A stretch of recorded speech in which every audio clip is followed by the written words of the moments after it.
विच भूबना चारना Melchi नाल जलाली दे खूब गावे विच छोरी दी कलीला सारंग कते तुरबतां दे नाल कबित गावे विच सोएले चारना और राग देखना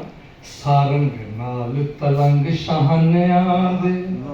राग सोहनी दा भोग पाउंदा वारिस शाह को लफ्ज़ ज़ील आया सी ते ज़ील बारे में बड़े मौसीकी दे एहसासदार राबते कीते उन्होंने आख्या सामने पता ही नहीं लफ्ज़ ज़ील की हुंदा फिर मैं लुगता जो माने देख लए थे कुछ माने भी अमूमी सन लेकिन एक किताब रशीद मलिक साहब ने लिखी सी वारिस शाह का इल्म मौसीकी जरा वो बच्चे देख रहा हूँ उन्होंने ज़ील उत्ते भी डिस्कस की फिर मैं भी उत्ते मजमून लिखा ज़ील असल में रौदे की तार नूं कहंदे ने जिहड़ी ना सरंगी या सतार कही जी सब तो मोटी आवाज़ वाली तार होंदी है उसनूं ज़ील की तार आख्या जाता है वारिस शाह ने 3 दफ़ा ये लफ्ज़ इस्तेमाल किया अपनी ही सारंग नाल तलंग शाहनियां दे राग सोनी दा भोग पाउंदा सूरठ गुजरी पूरबी ललित भैरों दीपक राग दी ज़ील वजांदा राग देखो और इनायत अली मलिक ने लिखा कि जुमला के वारिस ने 13-14 शेरां विच 35-36 राग लिख के महज अपनी इल्मियत ਨੂੰ ਜ਼ਾਹਿਰ ਕੀਤਾ है ਇਹਨਾਂ ਦਾ ਕੋਈ ਮਕਸਦ नहीं उन्होंने गालिबन गौर ਨਾਲ ਇਹਨਾਂ शेरां ਨੂੰ ਪੜਿਆ नहीं मैं फिर असाज़ा तो पुछा उन्होंने दस्सिया कि ਜਿਹੜੇ राग ने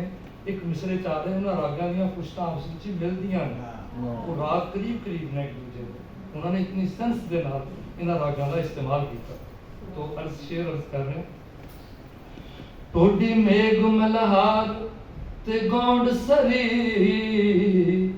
तना सरी चेत सरी नाल मिलावंदा ए माल सरी ते परजदा राग बोले अते मालवा विच वजांदा किदारा ते बिहागड़ा राग मारू नाले कानड़े दी सुलामदा ए भैरों नाल पलसियां भीम बोले अते जंगला जा सुनांदा इत्थे जंगला तां गया कि इन्हां रागां तो हुंदा होया एडी दूर जंगले दी सुर विच ला दिंदा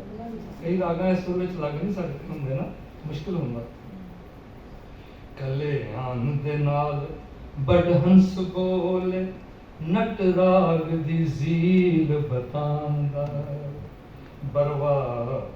पैरों नाल बरवा नाल पहाड़ी झंझोटियां दे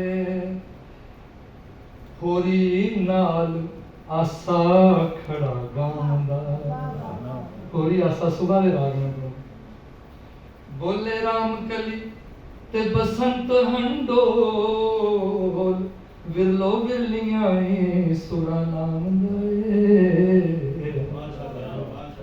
पलासी नाल तराने अथना सरी भी वारिस शाह नूं खड़ा सुनांदा